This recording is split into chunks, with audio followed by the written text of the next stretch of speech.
Still using this one. Short people. It's like over here too. Shorter people. Shorter people, that's what it is. Damn short people. Huh? Damn short people. Those damn short people.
In the morning.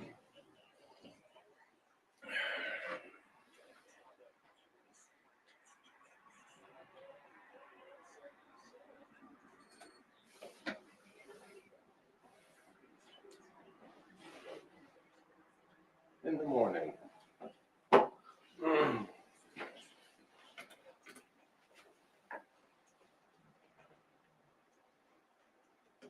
Where the hell have you been?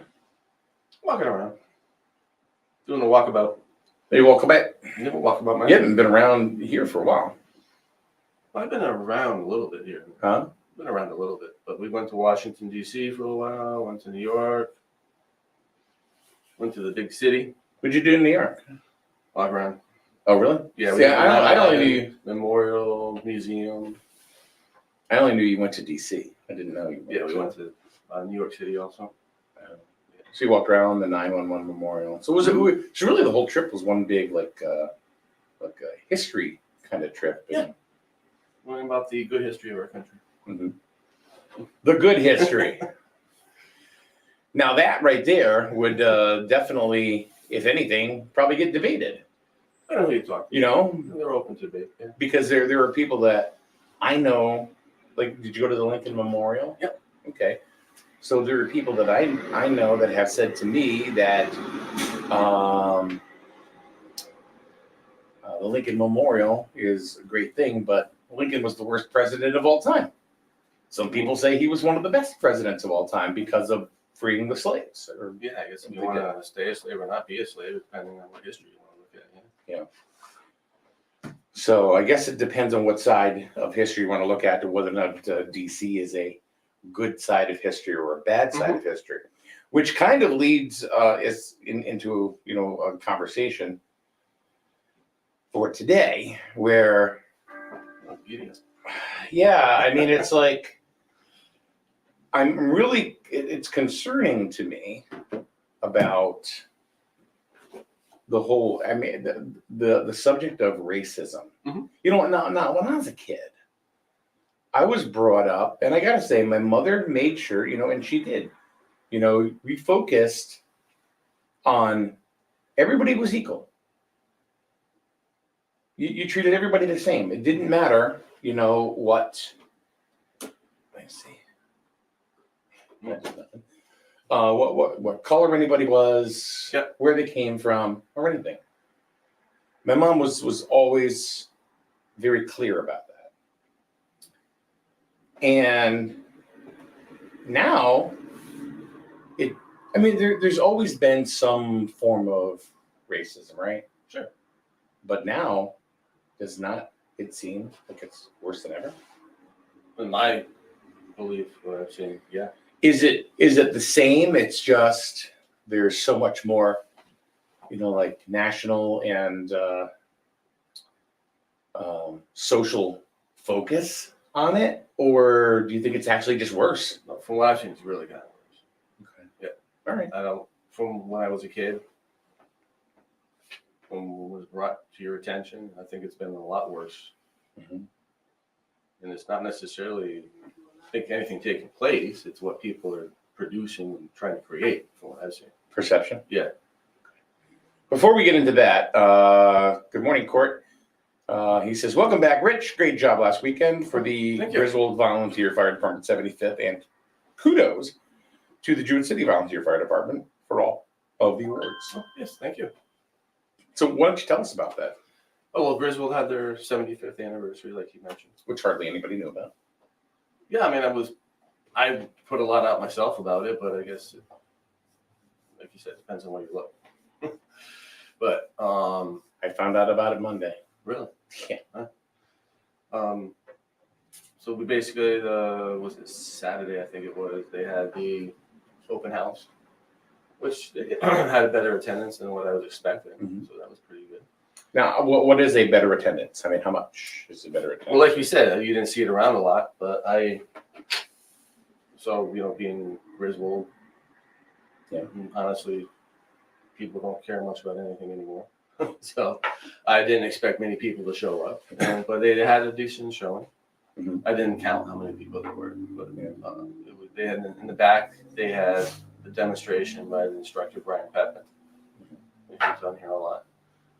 So yeah, that was really excellent. They showed how quick a Christmas tree can go up and how long response will be based on Yeah, those can go running in your whoosh. house, right? Yeah. And before they were able to get to the fire from the front, it was blowing like a blowtorch. So that was pretty cool. Then I had my display out for first aid, CPR, stuff like that. And they had Matt's mission. They had a table next to me. Yeah. And it was pretty good. Fire department had their displays out. Fire marshal's office had one, a little display of stuff. It's pretty neat. What can, like I said, I didn't know about it. Really? You know, I mean, I dogged on Facebook yesterday, saying, Paul and I talked about it. How people, I think, rely way too much on Facebook, and they have too much faith in Facebook driving an economy. Mm-hmm.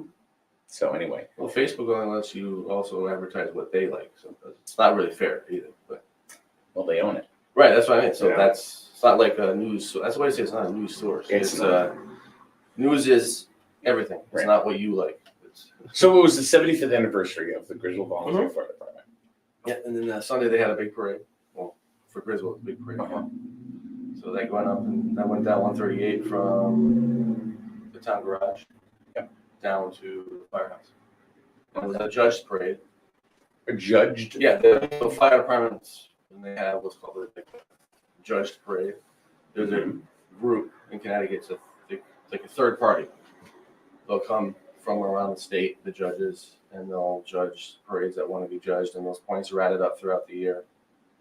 And whoever gets the highest amount of points wins the state. Oh, really? Yeah. Oh, okay. Are you supposed to have so many parades a year or Well, there's a ton participate? that are judged, yeah, but you have to participate in the ones that are judged, like, so it's up to you to sign up for those parades. Like which ones are judged that maybe we don't know about? That one.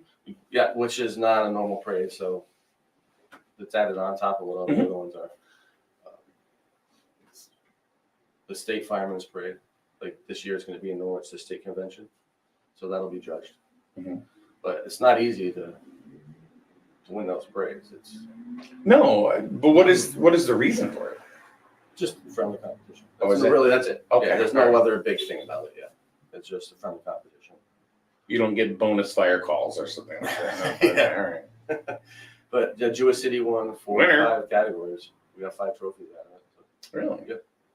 What are the trophies We in? got best cadet group walking, best engine. Are we talking about the Jewett City Fire Department right Yeah. now? Okay. Griswold So you won. got best cadet group? Yep. Okay. Yeah, that was in the parade. And cadets are with the new ones, new guys? Yep, Yeah, Okay. 14 and up, 14 to 18. Okay. How many 14 and up do you have? I want to say 8.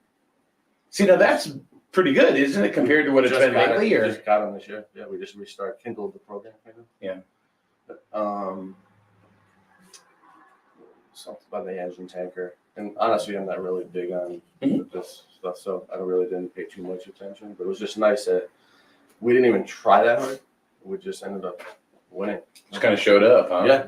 Well, I don't want to say didn't try hard. We tried to make the trucks look nice.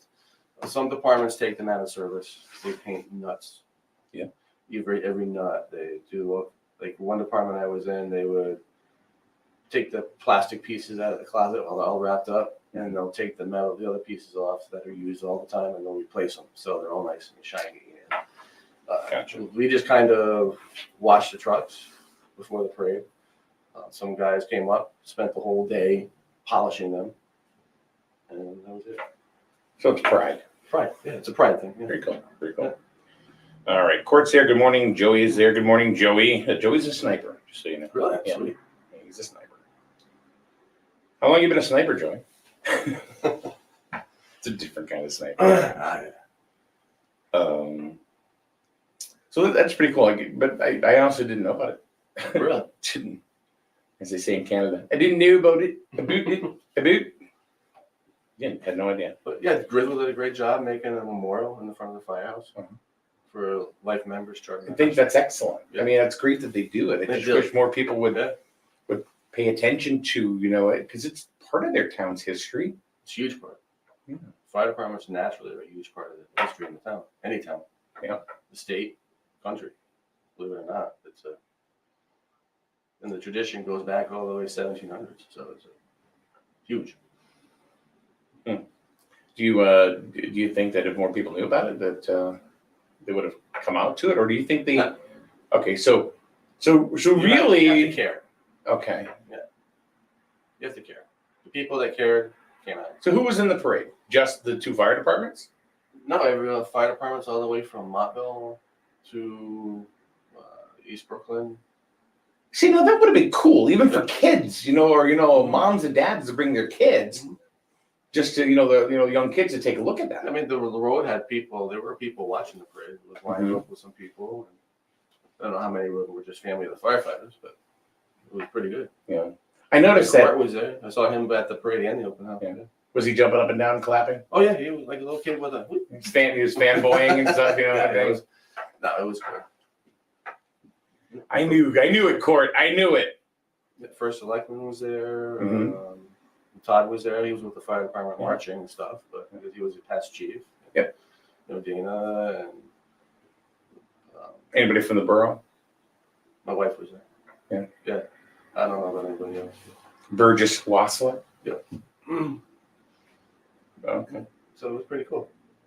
So at least there was some representation from the borough, because and the reason why I say it is because the Jewett City Volunteer Fire Department is part of the borough and they were in it, so you figure somebody from the borough would be there. Yeah.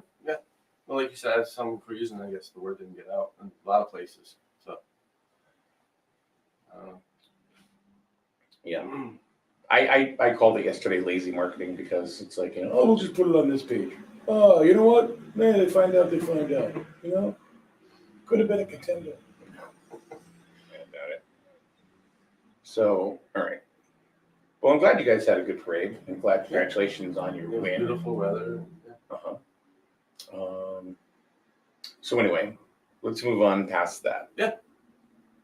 You saw a story that you brought up to me this morning, and because one of the, it just doesn't seem like the issue of racism is getting any better. It seems like it's getting worse. Yeah, kind of went on my phone when I saw it. Okay. Well, now I'm glad we're talking about Rich's bung now. What tell me So basically what it said in a big city, I think it was Minneapolis, right? I think it was 100% Minneapolis. If you were what they consider a minority, which I guess people have a hard time phrasing now, defining what a minority really is, they will lay off what they call a white teacher first in place of a minority teacher. So basically, it's racism and complete violation of the 14th Amendment. It's already been voted in court as a violation of the 14th Amendment. But the school board and, believe it or not, the union agrees with it. So it's what I really thought came great out of this was that even, well, what would you call them, black activists were pissed off about it. Said it's racism, which I thought was really great. It's not, they weren't claiming that it should be happening. They were saying, no, this is BS, it's racism. So I thought that was really good. So people of color were saying they were that saying as this well. is racism, yeah. So you should be hiring people like that, not firing people. It should be based on how you are doing your work. How are you doing your job? Do you deserve to be laid off? Do you, not because of your skin color. Whatever happened to getting a job because you were qualified more than somebody else? Yes. Like last time I was here, we were talking about that for a while. It was, I think we need to get back to that. It's, racism is getting worse, I think, now. And it's not because of hatred. It's being developed. It's being created. So you believe that being Yeah. perpetuated right now? Mm-hmm. See, I do too. And and I hate to say that, I really do, because it's the exact opposite way we want to go. Right. It was going great for a while, I think. Uh-huh. I had a lot of people I knew that were black. We all got along. And now I think that hatred is being perpetuated by the government that's in right now. It's unions and all this other stuff. It's I don't even think it's racism. It's political differences. That's part of it. Medical differences. It's just for some reason there are more things now that people can get divided over than. I thought about this the other day, and I'm thinking, all right, are there more issues, or am I just paying attention more? And it's like, no, I think there's just more issues. Yeah. There are more things that are being brought to the forefront that people can fight over, and because there is no debate anymore. Have you noticed that? Oh yeah. There's no debate about anything. It's I'm right, you're wrong. That's it. End of story. Yeah. Right? Mm-hmm. Yeah, and usually both parties aren't even right. It's whatever's in the middle. That's very true. Yeah. It's whatever's in the middle, because they're both perceiving something, whatever their past experiences were in life. Yeah. That's what they're gonna see versus what's actually maybe really taking place. Yeah, I think it's. But I do think the government's perpetuating more hate. Unions are perpetuating more hate. Because what happens when everybody's divided? We fall. We fall, but those people in power are stronger. Yeah. Yeah. They have more control. What happens when hatred takes place? They have to take control in order to keep order. So that's what's going on. That's a good point. Yeah. So what about the folks that are watching or listening to us this morning? How do you feel about it? Do you think there's more racism today than there was, say, 20 years ago, 30 years ago? Is it worse today than it was then? Because it all comes out like, no, we want to solve things. We want to make people feel better. We want to bring people together, and all and all those types of statements. But that's not what's happening. And honestly, I don't think it's the people on the ground. What do you want to call them? The lay people, the people doing work, the normal people going about their life every day doing work. I don't think those are the ones that are actually racist or creating the hate. I think that's being forced on them by people in power. That's, I think, really taking place. And good morning, Alice. He says, are you able to surrender constitutional rights by contract? No. Okay. It's against the law. That rule right there is against the law. That contract. And contracts are null and void if it breaks the law automatically. Yeah. And good morning, Mr. Rivera. It's really funny that you said that, because this was one of the statements that I was going to bring up this morning. Morgan Freeman was in an interview with Morley Safer back, I don't know how long ago now, on 60 Minutes. And one of the things that was asked of Morgan Freeman, well, they were talking about having Black History Month. And he goes, and Morley Safer goes, are you going to celebrate Black History Month? And he goes, no. He goes, do you want White History Month? And the guy goes, no. He goes, why not? And then the guy goes, all right, well, I'm Jewish. The guy goes, well, do you want Jewish History Month? He goes, what? No. He goes, why? And then he asks, how do you stop racism like that? And he goes, you stop talking about it. Right. You stop talking about it. Right. And one of the biggest things that we see in the media today, is this. Black Lives Matter. I mean, whether they're good, bad, or indifferent, who knows? I'm not going to judge anybody. But it is. It's worse. It's worse than it ever was. It's race versus race. It's Republican against Democrat. Young versus old. That's another one too that people don't talk about. Young versus old. All right. So you have a lot of the younger generation, who are all about woke and all that. They talking about that? Yeah, the woke generation. Which I, in a way, feel bad for them a little bit because they really have no idea what they're perpetuating in life. What everything they want and they're talking about is actually damaging them in the future days.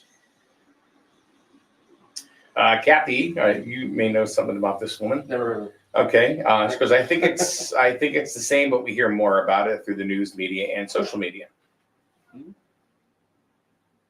So does that mean we should not talk about it? Like here, through this show here, should we just not talk about it? Are we actually part of the problem? I think if people don't talk about it in the way we're talking about it, it's going to get worse. I think there's got to be just as heavy response back now about it instead of the kind of the other side being pounded 100% over the head. Victoria says, look at the current administration. The president said he would pick a Black female running mate. Right. In the end, and it's nothing was said about a qualified person. Right. Exactly. Like I was saying, the government is perpetuating a lot of this. Good morning, Christina. Way down in Florida. Because I think in the past it was put underneath the rug. I truly believe people are becoming more vocal. I see more violence nowadays. That is a negative, I believe, in progress. Yeah, there is a lot of there's more negativity that's talked about it instead of being positive. So one of the things I brought up is like the young versus old, right? Sure. So I had even a situation one day which totally just messed with my head because I'm like, I don't even know how, this was even figured out this way. But I had asked a question. Well, we had a guest over, and he's not white, but he's not. You just say he's a person of color. Doesn't matter what race he's a part of, right? And he goes, "This is white people food." And I said, "Okay." I didn't really know how to react to it. And then I looked at him and I said, if I would have said it was so-and-so food, meaning where you're from, would that be racist? No. I mean, yes. I said, but what you said is not racist. No. Why? Because white people have never been oppressed. Again, look at history. That's it. Right? Yeah. So I said, okay, so your family and has? No, they haven't. But anyway. Yeah. And I said, or are you just using that statement because you don't have anything else to say? So the only thing you have to say is you're racist. Oh, I think you use racist terms. You see what I mean? Yeah. This is the young versus the old. Yeah. There are some young people out there that are saying, yeah, this is why I say this. This is why I don't say this. And I understand that. And I can, and I get the argument. But when somebody just says, well, you're this, that's kind of like the argument is like, you. Mm-hmm. I know you are, but what am I? That foolish thing that we used to do as kids. Yeah. It's kind of like what it is today. Right. Bring something to the table. Funny thing is, someone says something like that to me, this is my person's food. I go, yeah, it's great, thanks. Yeah. Yeah, it tastes good. You want some? Mm-hmm. So I do love that crawfish and stuff too. It's great. Yeah. So there's many different Chinese food, That's one of my favorite foods. Can we say Chinese food? Some people say you can't. Right. Yeah. Okay. But you know what? What does it say on the front of the store? They're proud of it, so why not? Yeah. Why not? Did anybody ask them if you can't say it? We can't say monkeypox. Well, I know the We talked about this monkeys yesterday. are highly offended. I know. So are chickens. Yep, they told me. Chicken pox. Well, that's just it. I mean, the funny thing is, people say you can't say Chinese anymore. Will anybody go out to Chinese if they're offended by it? No, they're Chinese. They love it. That's how they make the money. Am I white or am I Anglo-Saxon? Yeah. Who cares? Oh, your left arm looks like it's kind of dark. But Yeah, I don't know. But it's because I got some wonderful tattoos. If you ever get a tattoo, go see D at Wild Child in Orange. He's the best. Absolutely the best. All right, Richard, good morning. He says, you live in a racist and sexist society where white heterosexual males are the only demographic not in the protected class and are open to discrimination with no recourse. 110% accurate. 110% accurate. That is absolutely right. They talk about the minority class. Well, it's the white American middle-aged male. Yeah. In most places you go now, that really is true. Mm-hmm. Think about it? Mm-hmm. What are we eligible for? Nothing. Jail. Dead man walking. Mm-hmm. No, seriously though. What are white American males eligible for?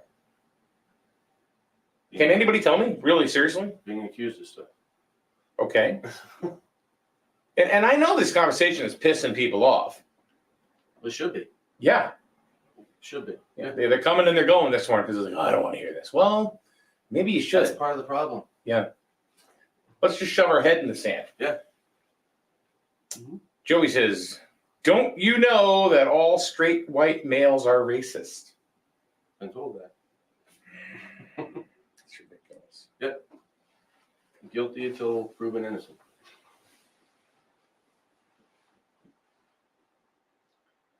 When I was a kid, going back to talking about, what my mother, how she taught me things, and what she kind of values she instilled in me. I never even thought about thinking about anybody else being not equal. Based specifically based on the color of their skin or where they come from. I mean, shouldn't everybody have the same opportunities? And that's how I grew up. My mother was like that, And the older you get, you find not everybody thinks that. No.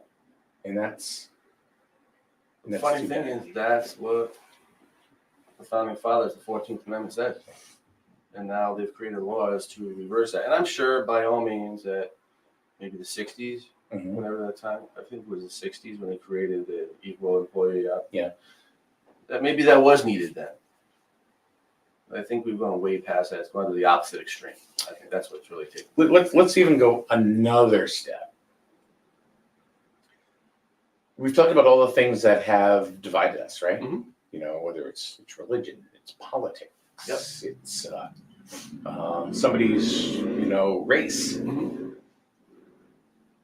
What about generations?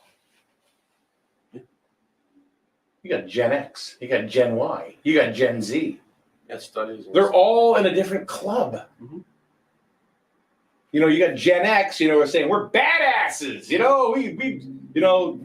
don't complain about nothing. We're drinking water from a hose.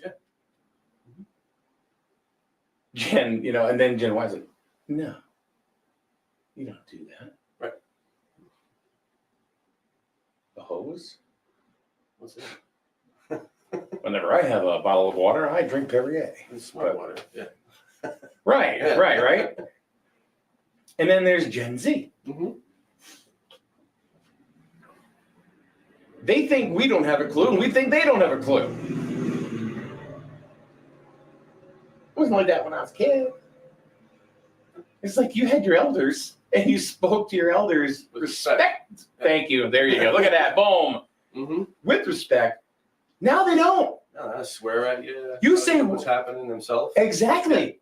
You know why? Because they know what the hell's going to happen. Nothing. What are you going to do? You're going to beat the living shit out of them? Do. What? I know what I No. want to do, but yeah. But you're not, because guess what? You're going to go to jail. Mm-hmm. You're going to get arrested, right? And that's part of the problem. The schools are teaching them to do this. How? Our kids came home from school and flat out tell us that our teachers tell us, we have rights.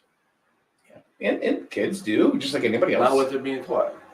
Like, you can't take my cell phone away. You can't talk to me like that. You can't ground me. You can't tell me I can't do something. Mm-hmm. They're being taught this at school. Oh, I'm having a tough day. You have to let me leave the room and walk around and do what I want. Mm-hmm. You're having a tough day, too fucking minutes. Sit down. They're telling us this. The kids are coming home and this is what they are being taught. This last F-bomb brought to you by Rich Watzelick. True story. This is It upsets you, me though. off. It pisses me off because now they are being taught you do not have to respect anybody. If anybody you should be taught to respect, it should be your parents at home. Minimum. But it's even the F word. Mm-hmm. That is just dropped everywhere now. Mm-hmm. Like it's I just say to nothing. someone in the car today, do you know any other word besides the F word? Yeah. It starts there. Yeah. It starts there. And then it is not being enforced and it's starting at the school. Kids, I've seen it firsthand myself, live, in person. Kids are allowed to swear at teachers now. The teachers have no recourse. Yeah. This is why teachers are quitting. It's not just teachers. No, I'm just saying it's starting. It's coaches. Oh, coaches. It's umpires. Mm-hmm. You know, it's officials because they get abused. Right. Because to your point, mm-hmm. they're told that it's okay. Yeah. Yeah. But it starts, boom, at the very bottom. Victoria says it's parents' job to teach respect. Mm-hmm. Absolutely. Yeah. Absolutely. It is 100%, I believe. How was it taught when we were kids? Well, I swear at my mother one day in front of my father. My father picked me up and threw me almost right through the wall. That taught me, boom, that's it. Boom. Okay, so you know, to your point, we were very, very similar. You know, I mean, when it comes to our upbringing, like, so my dad, I was like, I don't know, 12, 13 years old, and I was a pretty big kid. I always was a pretty big kid, right? I was not just chunky, but I was tall. So I remember my dad coming to me one day and he said, "Hey, Mike, accept a bowl of cereal." And I was playing like Atari 2600, you know, Space Invaders. Joystick. Oh yeah, I was living my best life. So I'm playing the game and I had just finished a bowl of Count Chocula because that's the best cereal ever, and it's coming back out because it's going to be Halloween soon, so we'll get that. Yeah. Mike, bring the cereal bowl back into the kitchen, please. Yeah, I'll get it in a minute, Dad. Mm-hmm. No, please bring it in now. Operative word. You've made it. Yeah. Please bring it in now. Yeah, I'll get it in a minute. Michael, bring the bowl to the sink. Now, no. To my dad's point, it had been there probably about a good 45 minutes. You know? Michael, bring it to the sink. I stood up and I looked at my dad, who I was almost eye to eye with. And I looked at him and I said, "What are you going to do about it?" Oops. Oops is correct. Now, at that point, I probably weighed 200 pounds. My dad weighs, even today, probably about 125, 130 pounds, soaking wet. He took me by the shoulders, okay? Now, walls back then were made out of pretty hard plaster, Yeah. right? Yep. Ba-boom! Up against the wall. I was almost off my feet. And he said, "What am I going to do about it?" And I said nothing. Because I was like, first of all, I was shocked that he did anything. And I think that's probably why I pushed him. And then the second reason was like, I'm like, that I was like shocked. I was like, okay, yeah, I guess I'm not as tough as I thought I was. Yeah. Okay, Dad, no problem. Mm-hmm. He goes, now when I ask you to do something, do it. Okay, Dad. Mm-hmm. You know what? That was literally over 40 years ago. Never again. Yeah. Never again. So I'm saying to this day, I can still picture it 100%. Me too. That was the one time Mm-hmm. that my dad did anything like that ever. Mm-hmm. My dad's very calm. Anybody that knows my father, they think he's the friendliest and the kindest man anyone's ever. No, I've never heard anybody say a bad thing about my dad.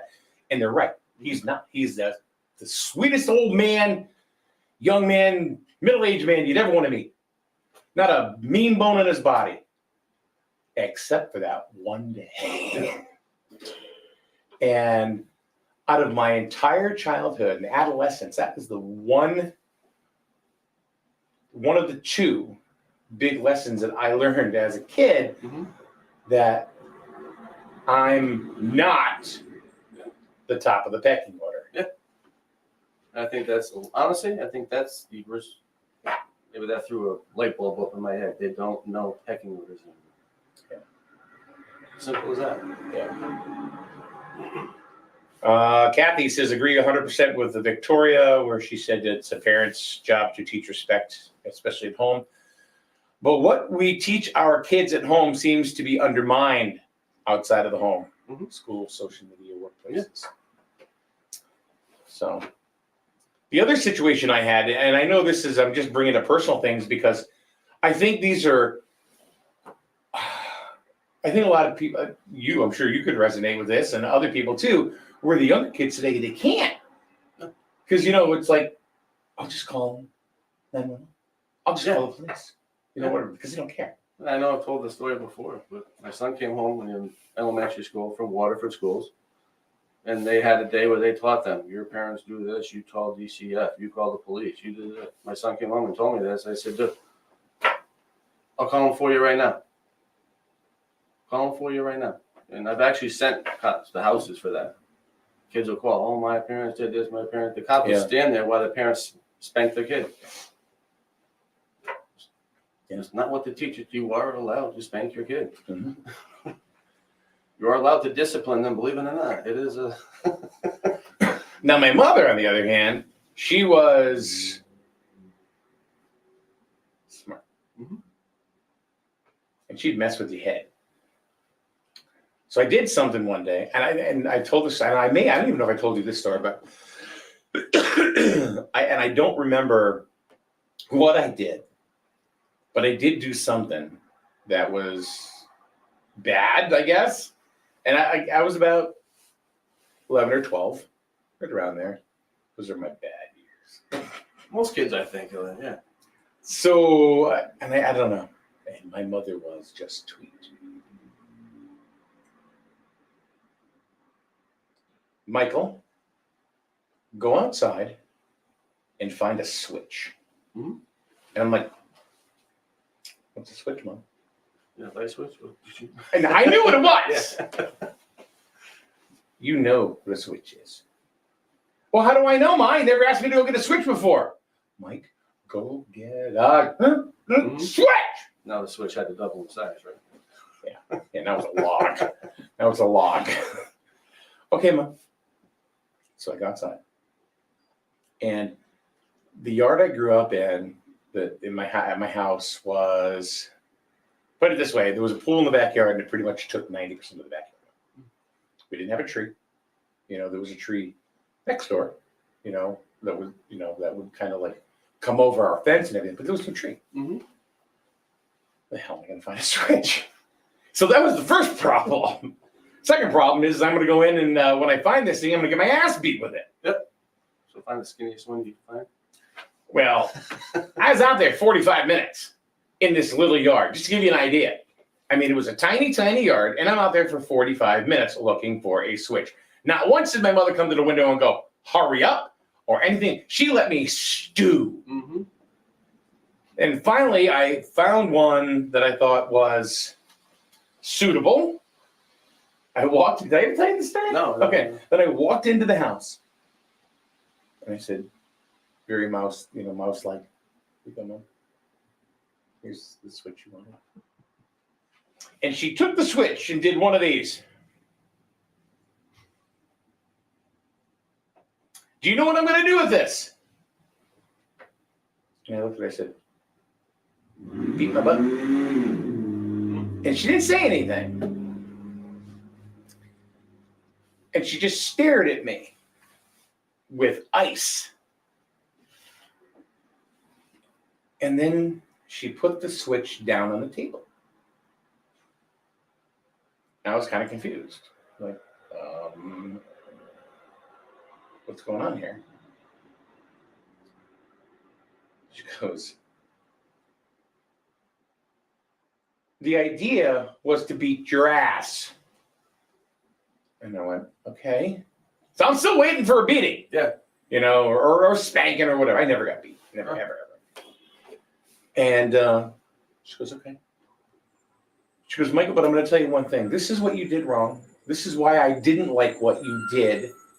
And this is why we are standing here right now.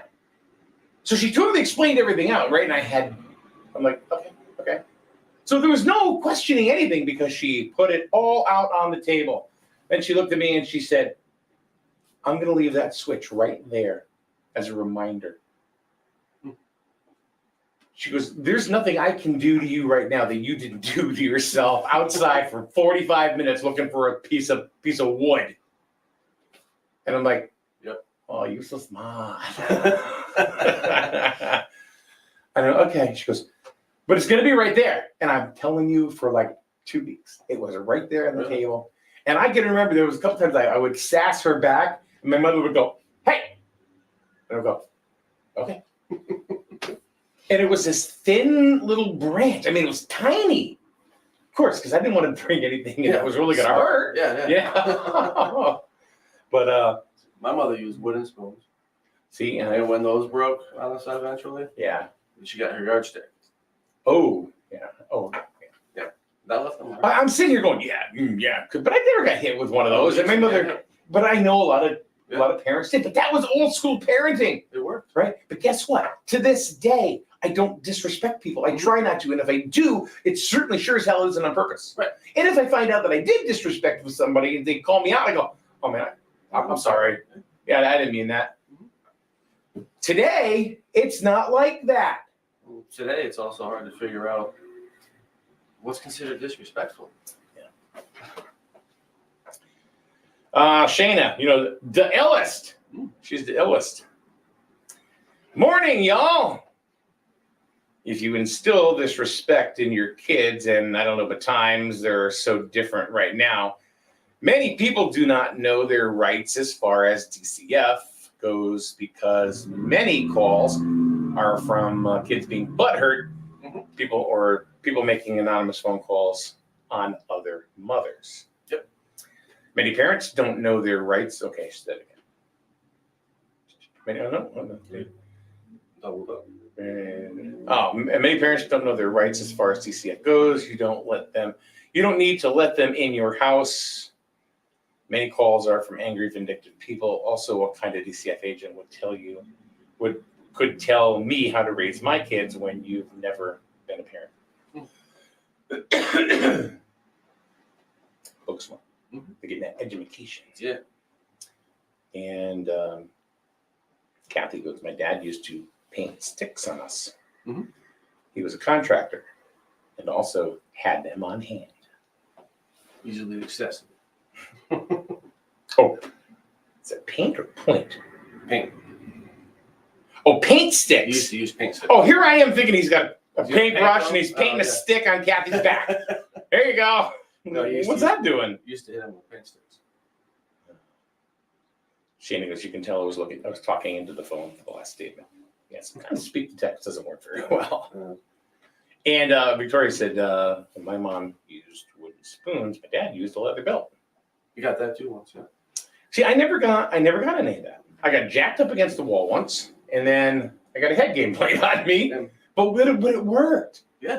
And I guess the bottom line is both instances as a child in those formative years, I learned, and it was instilled in me in those two instances that I am 56 years old now that I've never forgotten. And don't get me wrong, it wasn't for even people on broadcast. It wasn't all the time. It was worst case scenario. Like it wasn't every day, it wasn't every month. It was those big times where you had to be reminded this is the way it is. So one thing that I remember too as a kid was my mother was a nurse, or is a nurse, I guess she's always a nurse, but we would play swords in the backyard with all our friends in the neighborhood with sticks. Mm-hmm. And my mother used to get upset because poke your eye out. Poke your eye out, yeah. So to teach us lessons, she had all the kids in the neighborhood come in and she blindfolded everybody and had them walk around and bouncing off walls to find out what it's like to be blind when you poke your eye out. Yeah. And today you'd probably be accused of something else. It's just, yeah. And you see kids, they tell you, I can do whatever I want. Someone really will tell you that. I can do whatever I want. So I guess let's go back here. Now let's double back again. So today's Gen Y, mm-hmm. Is it really our fault? Because we didn't instill any kind of value-based system in our kids to respect others? Let's say yes and no. Okay. I'd say. And would that be because we were so worried what society was going to do? Bingo. Yeah. DCF was going to come and take our kids? Bingo. State police were going to show up? We've literally gone into the, and I know people don't like this, the expectation of, say, the SS coming to your house. Neighbors spying on, what do we see all that? Mm-hmm. Going back to everything we fought against. Yeah. Generations, because honestly, because I don't think they've been reminded enough what it was like back then when people were oppressed like that. And now they're bringing everything back twofold, actually. When we were kids, I think the only thing they really called our generation is like latchkey kids. Mm-hmm. And that was it. It wasn't. We weren't letters. We weren't Gen X. We weren't Gen Y. We weren't Gen Z. We weren't your kids. A-E-I-O-U and sometimes Y. I mean, There was none of that. Yeah. There was none of that at all. There was none of that division. Now we have that division, just like racism, just like politics, just like religion. Mm-hmm. You're classifying everybody. Exactly. Put a badge on them. What were we afraid of during COVID? Now you have to carry a card around. Yeah. Society is literally, and I say society because you have to talk in general. Bringing back everything that was fought against, and actually grandparents, great-grandparents died to stop happening. Mm-hmm. That's exactly what's taking place. So this is going to go back all the way to the beginning when I said somebody sat at my table and said, "Ooh, this is white people food." Mm-hmm. You know what? I should have said, you know what? It's food. It's feeding your belly. Shut your damn mouth. Exactly. Mm-hmm. I don't care if it's white food, black food, yellow food. I don't care. Mm-hmm. It's food. You are eating at our table. We appreciate you being here. Appreciate the food you're putting in your gut. Shut your mouth. Yep. Thank you. Oh, you're racist. Screw you. Yeah. Yep. Because I think a lot of kids will use that term. Oh yeah, they love that. Just to try to get over on you. Yeah. Because they don't think we know how to combat it. Yeah. Mm-hmm. Sorry, I just went off there, guys. It's a catch-all word. Huh? It's a catch-all word. Yeah. You're making me do my homework, or you're racist. You know what? When we were kids, I'm going to go out and say that racism is a thing. What's real? Yeah. It's real. Today, it's real, but it's more of a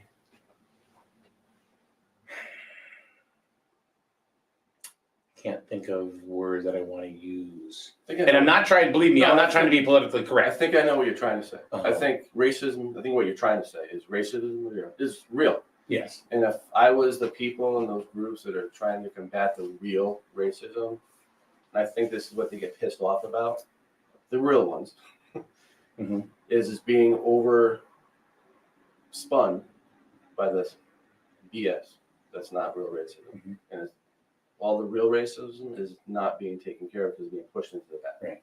Because, like you said, you walk down the road, you don't get out of, someone knocks you over. That's, for instance, we'll just use an example: Hispanic, Black, Chinese, or whatever you want to. Yeah.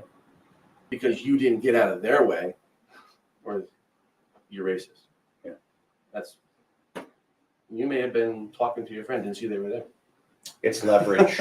It's used for leverage in a conversation. So now all those real racist tendencies that people, some groups do have, are now being put into the foreshadow and not being taken care of. Right. I think that's really what's going on. And if I was those groups that tried to fight racism, the real Black Lives Matter, for instance, the real ones, they can't do what they want to do because you have people burning down cities in their name. And that's what's.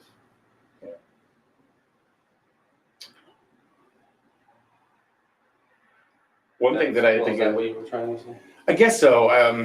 I think basically what I was talking about is I think a lot of the younger generation today use racism as leverage for an argument when there's really no basis for it. Yeah. And it's because, well, I think you're racist, or I think you're using racist statements. Okay. So just by you saying that, that's a racist statement. So don't tell me, and you can't prove it, or you can't substantiate your claim. And it goes back to white, heterosexual males. You're automatically guilty of everything today. Yeah, well, I will fight that shit all day long. Tori says, for some reason, my kids were pretty easy. I spanked my middle school son once. It put the fear of mom and all of them. They all still talk about it. He was about 8 years old and called me a bitch. That'll do it. But Victoria, it just goes back to the two stories that I talked about. The one with my mother and one with my father, and how I still remember it today. Because those are two lessons that I thought were probably more important to learn. Basically respect your mother, respect your father. If you do not respect your parents that work their asses off for you to give you a home, give you electricity, give you food, give you rides to wherever you want to go, take you to the store because you ain't got no money to buy your sibling a gift, and here you go, here's $20, go ahead and do it. Why? Because we love you. Yeah. That's what we learned. You can't teach that today. No. A lot of it is also, we've seen that the kids watch social media, all these videos. They have a lot of access to all the stuff they think is true because it's on there, and they think it's reality. Shayna, I believe you to be 100% spot on with this statement. You'll never respect anybody if you don't respect your parents or your elders. Exactly. It's got to start then. Starts there. It's got to start then.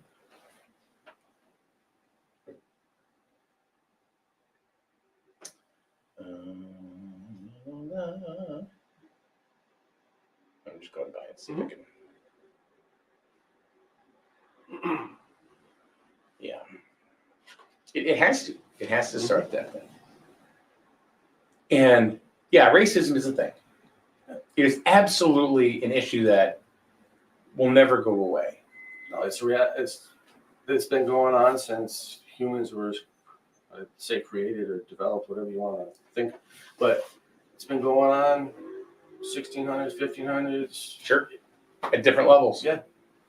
And those that say, well, you're a white man, you were never oppressed, this or that. But, no, I was never oppressed because I'm 43 years old and I don't. But, there were many times, look, we went to the Holocaust Museum. Jews, mostly white, they were black. There were all kinds of different races. They were Jews. And they were murdered, almost put out into extinction. Exactly. many times you look at what do you call it? The jihads and everything. Mhm. You can't say that Muslims. Muslims. That's Sure. what it is. Then, for the beginning of the Islamic faith, they were always oppressing people that weren't Muslims. Catholics did it to the Muslims. It's Indians. Indians for It doesn't matter. India. I mean, No, I know what you're saying. Yeah, in the United States, it doesn't. You've been doing it. It's not nothing. No, it's not going away. But you can't. You know what is sad to me? I mean, really, really sad is you walk into, okay, I'm going to stereotype, but I'm going to say this because you walk into a store, a convenience store, and there's a man or a woman of Indian descent, Sri Lankan, Bangladesh, Pakistani, whatever, and some people automatically stand back and they go, "Whoa." To me, that is such complete crap. I talked to, he's a friend of mine. I mean, the folks that run, I'm going to say it right now, Country Farms. Vic is a great guy. He's just a person. Yeah. His parents are some of the sweetest people I've ever met. You know, when his grandmother passed, you know, and they have their rituals and stuff like that. Like the dad had to go to India and he had to shave his head, and that was just part of it. Yes. And Vic was behind the counter, and he started telling me, and he started crying. He's just a human being. I don't care where he comes from or anything like that. He's a nice person. He lives here, has a family, has a child. His parents, they're small business owners. But people will walk in to convenience stores and look at, you know, and all of a sudden, there's one thing that pisses me off about going into a convenience store, and that's trying to get service, and they're on the damn Bluetooth. Oh yeah, that's about it. Yeah. But they're just people. Yeah, they're just trying to make a living like everybody else. Yeah. Again, where did that? And they're part of this community. They live here. And where did that? They're from Jersey. Yeah, where did that? And the biggest thing is, where did that fear come from? Media. Right. Shana just says, "I love Country Farms. That family is amazing." You're right. They're such loving people. They are. The mother is sweet. She's a hoot. I get a kick out of her. Yeah. Because I'll go in, like, I don't ever buy lottery tickets. I just don't, you know. And she'll sit there and go, "It's 1.3 billion." You know I don't buy this stuff. It's there. You know, and she's got a salesman hat on. Does one of these. All right. But she'll do it all the time. You know, she yelled at me for using my Discover card. What are you doing? What? Yeah. She goes, "Do you know what the processing fees are on this thing?" And I think she only said that to me because she knows I go in there almost every day. You know, and she knows you know, and I do care about them as people. I'm like, well, it's nothing personal. But you know, she said, all right. But I'm glad that she's that frank with me. You know what I mean? Because it's like, all right, well, if you weren't, you know, then I'm just, you know, whatever. But you know what? I feel appreciated when I go into Country Farms. I do. I very much do. So, am I giving them a plug? I'm giving them a plug as people. Right. You know, they're just honest business people here in the town. And they're local business people. The mobile down here gives you free coffee. Yeah. You know, I mean, it's a business thing. You know, they're trying to, but they're just He's nice. Yeah. They don't have to.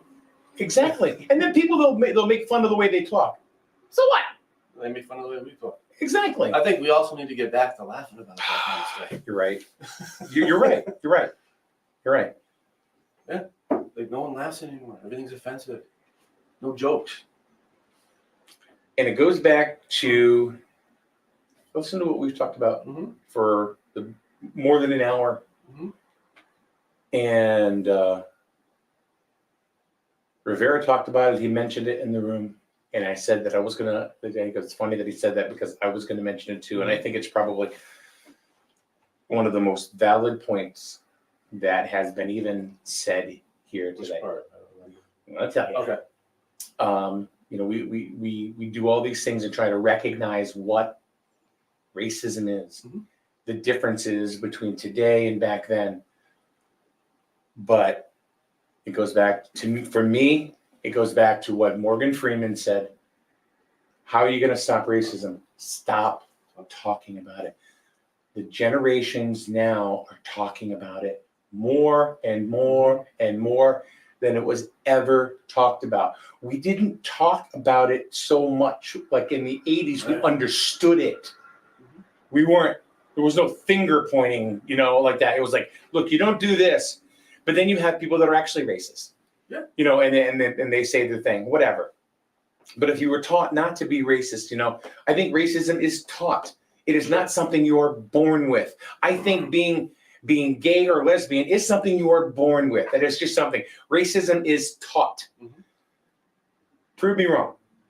You know, it's just, and I was taught that everybody was, you know, and kudos to my parents for that, and also Sharon. Sharon, my stepmother, has probably been, she's actually been my mother longer than my mother was my mother, because my mother's been gone for 20 years. Sharon's been in my life for over 40. Yeah. You know, so It's what people I had the benefit of 3. think. Also, I'd like to know what people actually think racism is. Bet you they don't know. What is racism? Bet you they don't know.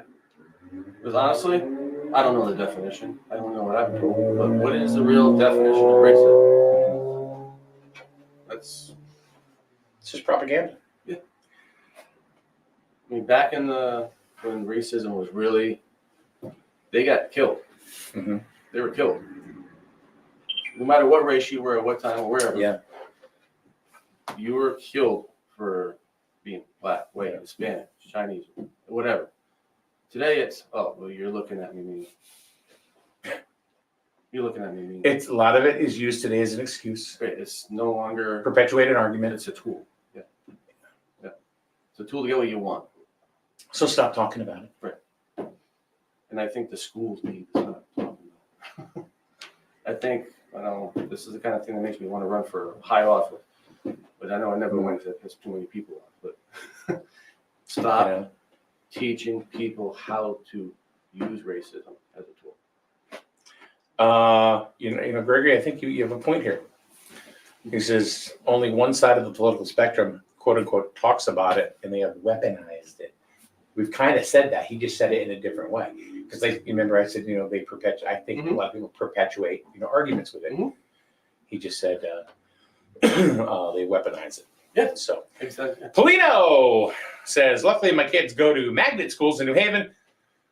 Whatever. So they've been exposed to a true melting pot of nationalities, religions, and skin colors since they were 3 years old. As a matter of fact, when my daughter graduated 8th grade, she was the only white kid in the graduating class. Okay. I'd like to know, how was she treated? Yeah, how was she treated, Dave? Because supposedly we have white privilege, right? I don't know. Say that to the middle-aged male. Right. Yeah. What kind of white privilege we got? Yeah. Nothing. And the interesting thing is, my son goes to Grasso. Majority of his friends are black. Yeah. He even dated one that was black. Okay. So I'm gonna jump back on you here. And I think this is learned behavior, and you're gonna take this the wrong way. And the majority of my son's friends are other kids. You know what I mean? I think, you know, because I do it too. Well, they're white, they're black, they're whatever. They're other kids. Yeah. You know, my friend so-and-so, he's my friend. He's not my black friend. Yeah. He's just my friend. No, I get what you're saying. But I think I was going to making a point. But Chinese food is still Chinese food, and it's delicious. So I don't care. No, but I understand what you're saying. I was trying to use it as an example that the school is 50, the demographic is equal almost. And the majority of his kids, and why are they majority of his friends black is because those are the people he's in class with. And I think maybe that needs to be done a little more, maybe all the way around. And people will start to see, oh, you're black, white, Hispanic, Chinese, you're still the same as me. You're a person. You have the same feelings. You have the same. Exactly. Yeah, you have the same mentalities almost. And everybody's different. I think we need to get back to that too. Not everybody, I don't know why this is pushed, and people may not agree with me, that's fine. People are different. You're allowed to be different. That's what makes the people the individual. We need to get away from everybody's the same. We're going to totally switch subjects here. Town of Plainfield has released information on a missing person. 24-year-old Richard Stanley, white male. Can't see it. Well, I know he's because we have to describe him if he's Right, missing. 5'5", 110 pounds, black shirt and shorts, gray shoes, believed to be in either Plainfield or Killingly. So 24-year-old Richard Stanley, if you happen to know the whereabouts of Mr. Stanley, please call the Plainfield. Well, call any police. Yeah, that'd be good. Yeah, call state police. Yeah, call 911. Yeah. But why is he, does it say he's in danger or he's just missing? No, it just says he's missing. We haven't seen him for a while. So Plainfield Police, you can reach them though at 860-564-0804. 860-564-0804. So once again, 24-year-old Richard Stanley, 5'5", 110 pounds. So not of not of large stature, but anyway.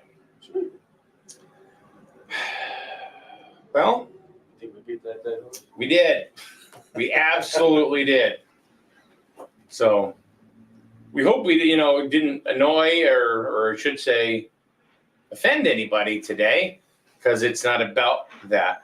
But again, the best message is, how do you stop racism? You don't talk about it. Generation X, Y, and Z. Leave it alone. Just treat each other as people.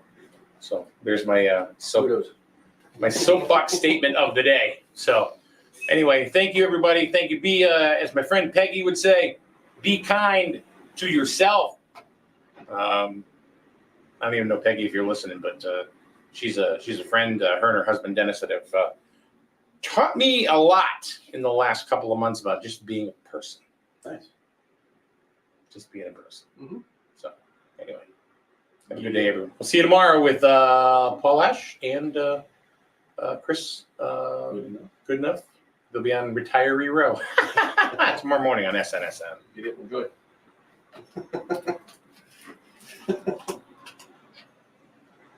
God, how many people did we tweak today? How many people that'll watch it later and they'll tweet? I don't think he said anything offensive, though. Huh? I don't think he said anything offensive. No. I don't think so. But just as we say that, Got a bad comment? somebody will. No. Oh,